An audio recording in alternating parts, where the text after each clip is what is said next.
Hi guys, welcome back to another video, and in today's video we're going to be taking a look at a Powermac G5 2.5 GHz from 2004. Now, when I first picked this up alongside my Mac Pro, I plugged it in when I went to pick it up, and sure enough it powered on, it was working just fine, it just needed a hard drive.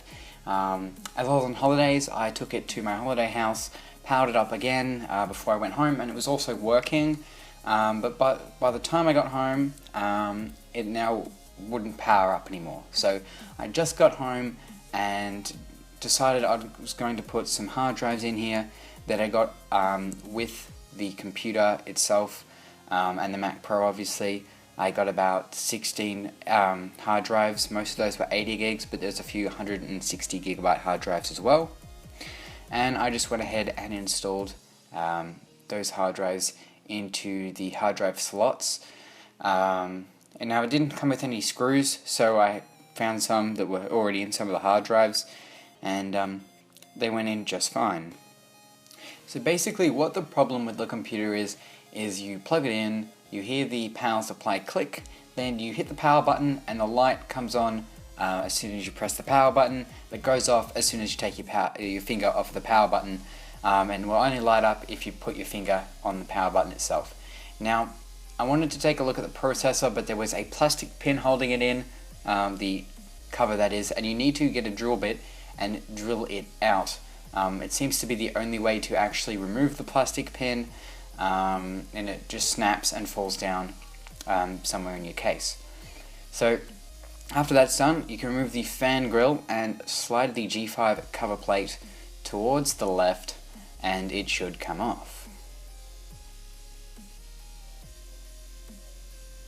Okay, with some force, the G5 cover plate finally came off, and I had access to the water pump cooling system for the G5 processors.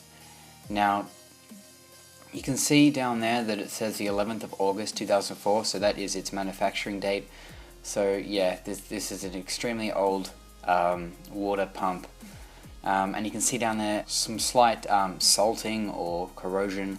It seems to be like the salt from the coolant or something. You can see that everywhere. But what I did was I'm going to go ahead and reseat this processor and go from there.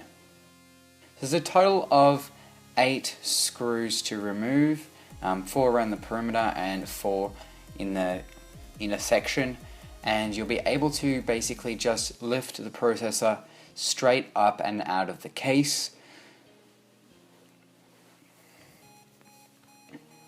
Okay, so once you get it lifted out, you'll need to disconnect the cable that powers the water pump, and you can put the processor aside. Now, you can see that there is some rust, and we're going to take a look at that a little bit more by removing the plastic cover on the bottom of the G5 itself. So you can see that all that salt or whatever it is from the coolant is absolutely everywhere. Now, I did clean this up and you can see that it still looks quite rusty, but there's a lot, it looks a lot neater than it did. It's taken the shine away from the aluminum as well. Now, what I did was I put the processor back into the Mac and powered it on just to see if maybe it was just some slight dust or something that was stopping the processors from making correct contact. But it just did the same thing, but you can also hear the water pump pumping water around.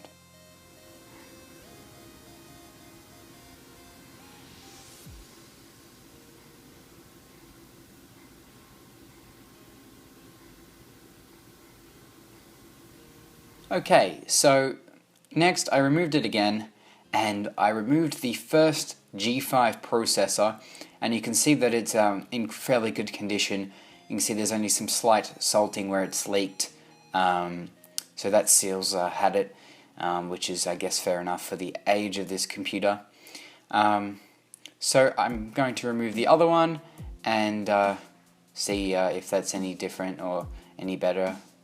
Okay, so the processor is now ready for removal, and I can lift it up and away from the cooling assembly.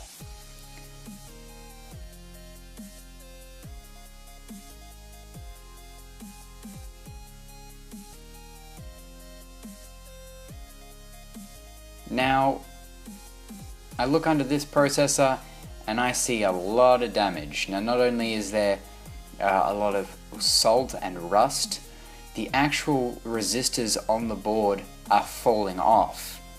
When I was cleaning the case, there seemed to be these little yellow things fall out, and I didn't know what they were, and I just went about my cleaning process and didn't really take any notice of them.